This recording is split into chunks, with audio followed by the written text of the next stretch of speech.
Donbass, la ville portuaire de Mariupol réveillée par de puissantes explosions.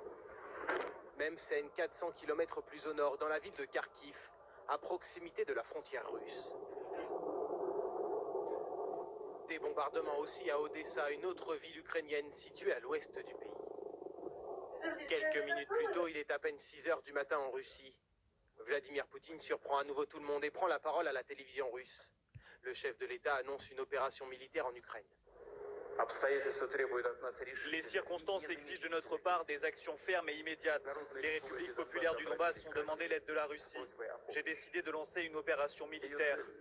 Son objectif est la protection des personnes qui, depuis 8 ans, souffrent d'abus et de génocide de la part du régime de Kiev. Vladimir Poutine appelle aussi les militaires ukrainiens à déposer les armes. Annonce fracassante, surprise et mûrement réfléchie. Car au même moment, à New York, se joue un conseil de sécurité exceptionnel à l'ONU. L'ambassadeur ukrainien s'en prend directement à son homologue russe et lui demande d'arrêter la guerre. Le président russe a déclaré la guerre. Vous voulez que je vous montre la vidéo? Monsieur l'ambassadeur, vous voulez que je le fasse? Maintenant, est-ce que je devrais le faire? Ne m'interrompez pas, s'il vous plaît.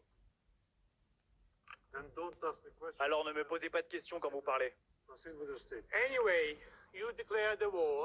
Enfin, de toute façon, vous avez déclaré la guerre. Il est de la responsabilité de cet organe de mettre un terme à cette guerre. Je lance un appel à chacun d'entre vous pour cesser cette guerre. L'ambassadeur de France à l'ONU a lui aussi condamné cette décision et dénoncé le mépris de la Russie à l'égard des Nations Unies. La Russie doit en être comptable devant le Conseil de sécurité. C'est pourquoi la France se joindra à ses partenaires au sein de ce Conseil pour préparer dans les prochaines heures une résolution condamnant la guerre conduite par la Russie.